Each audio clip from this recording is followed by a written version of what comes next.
A couple of quick, easy things that you need to do pretty much every time you undock to rat. Now, some of the things I like to set up beforehand. Got our trusty old Intel channel so that we can watch and see what's going on around us here. We've got our local channel expanded to the entire width of the screen. That way I can watch major changes in local. Something else I usually like to do is I'll just click in it and hit Control A to select everything. And then whenever it pluses, I can see the new contact right away. So you might be thinking to yourself, well, Willie, that's not a Nix. You know, that's not a super. You're right. It's because I haven't checked the system for any signatures yet. I want to see if there's any wormholes, anything like that around that could potentially fuck my day up. So the first thing I'm going to do is undock, filter out anoms, and just check.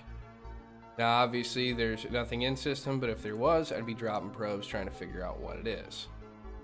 Next thing I do, I go ahead and I check D-scan. I see what's around. Clearly we have the Titan sitting here. We also have another Nix. Could potentially be ratting. Doesn't look like it at the moment. That doesn't mean much.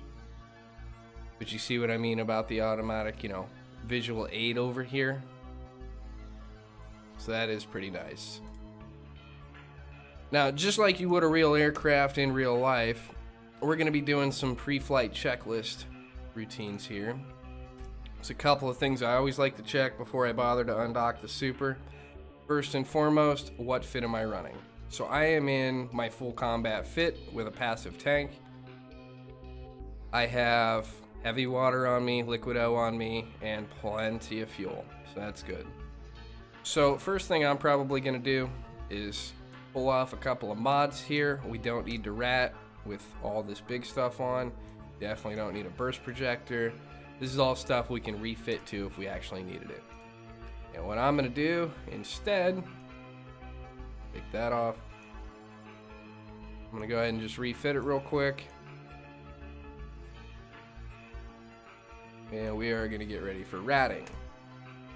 We're going to go ahead and check our fighter bay. Make sure we've got the right fighters rotated, which we don't.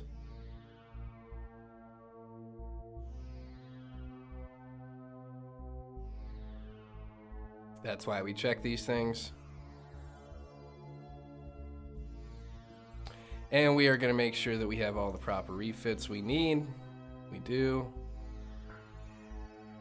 So at this point, we're pretty much ready to undock. Now there's one part of this equation you didn't get to see that I should be able to pop up right here for you. And that's this beautiful bastard sitting in 1DQ, which is pretty much in jump range of all of our delve area. And he's just sitting there ready to come to the Nix should we find a spot of trouble. Let's go ahead and get undocked, see what bits fall off, get the ball rolling a little bit here. So now our first step, we want to find an anom to go to. So we know there are things around. There's got to be people out ratting, there always is. We got to figure out where we're going to go. So everything right now is out of D-scan range, and I am currently inside of this fucking avatar.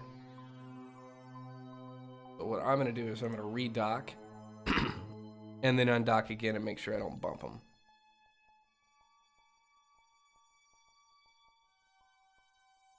We'll try this one more time.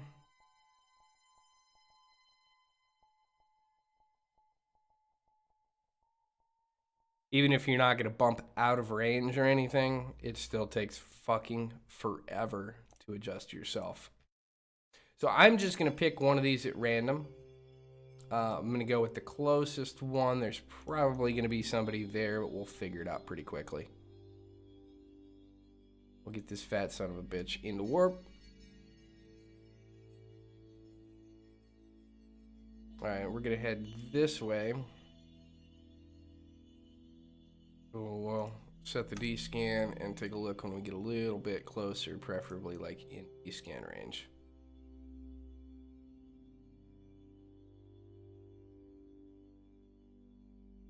Nobody's there. Alright, so this side's going to be ours.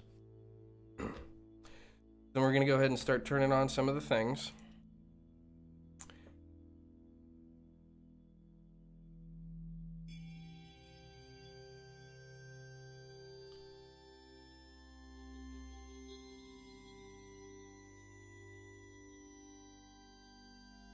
All right. Someday we'll land. And we have a rock haven. Nice, simple, and easy. So typically when we land, we would want to align out, which I am going to partially do, but I'm going to do what's called passive aligning. So I'm going to turn the ship around so that we're going 0 speed. That's all the more I'm going to bother with. Another thing I'm going to go ahead and do right away is I'm going to launch the fighters, and I'm going to give them an orbit command. So I'm going to hit the align button, and I'm going to watch my speed. When I get close to 0, I'm going to stop it.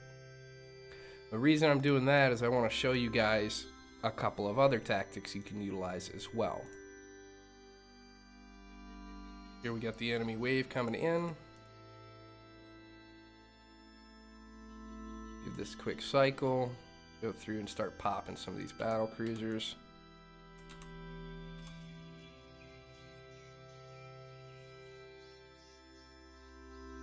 It just reduces the wave presence considerably.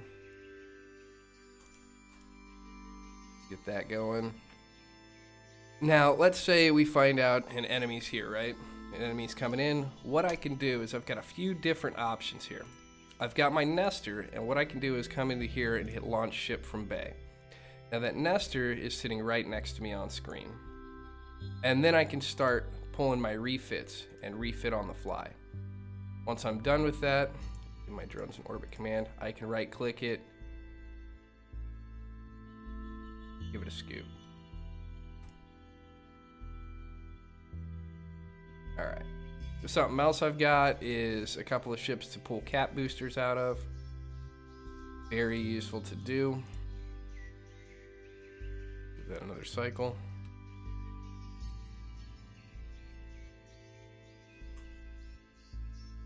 The reason we'd want to be able to do that is one of the first things that you typically do against a super carrier is nuke them out.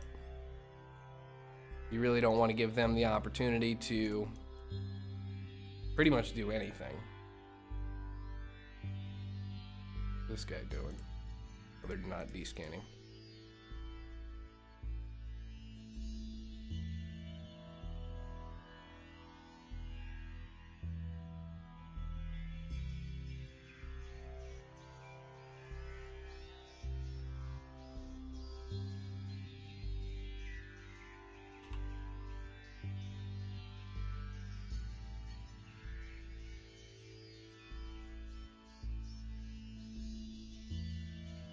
All right. So for the most part, a lot of what I'm doing here is just quite simply put, using hotkeys to move around from my targets. I still manually click everything. I like to keep drones in constant motion. I know some of you are thinking, well, no, you don't, because you don't tell these guys to start moving around after they blow up a target. You're right, but you know, I'm cheating. I've got a Nix. They've got a lot of tank to them. I typically don't have problems with losing these guys. Something else to noteworthy, this one's tracking disrupted. Kind of nice when you know what tracking disrupts out here. Then you can hard focus that target. For me, I know it's one of these 3 frigates. Could be all 3 of those frigates, I don't know. As soon as the frigate that's doing it dies, we're going to see that fall off. We didn't kill it yet.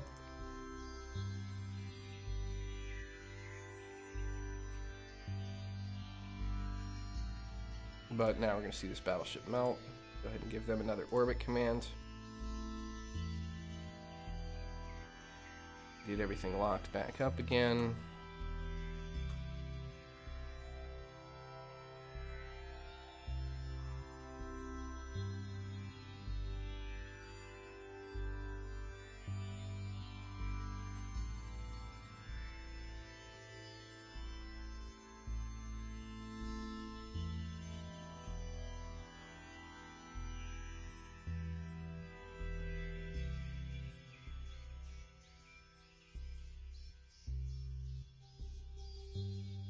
Alright, now this wave we can have a little fun and we can use bombs.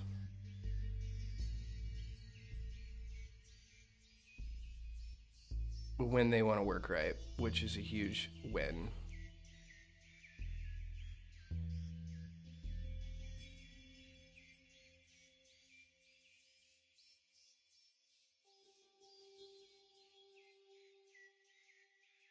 And unfortunately, our fighters were stupid to fuck off, so we'll have to recall these ones.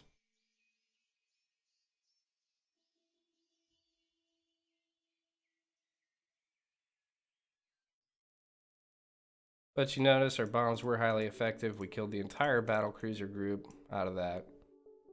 All we've got left are battleships, which are fairly easy to blap.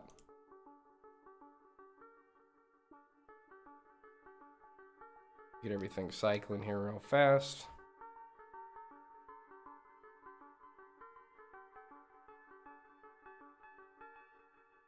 And you noticed, even though I fucked up and just bombed my own fighter group, which will happen because you won't always notice they're not selected and they didn't take the orbit, you can recover from that really easily. At least in the Nix, your fighters have some serious hit points. They can do the things. So normally at this point in time, I would be looking at finding my next warp out.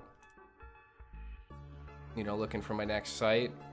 I'm too lazy to do it this particular go around, but one of the last things I'm going to do is give myself a orbit command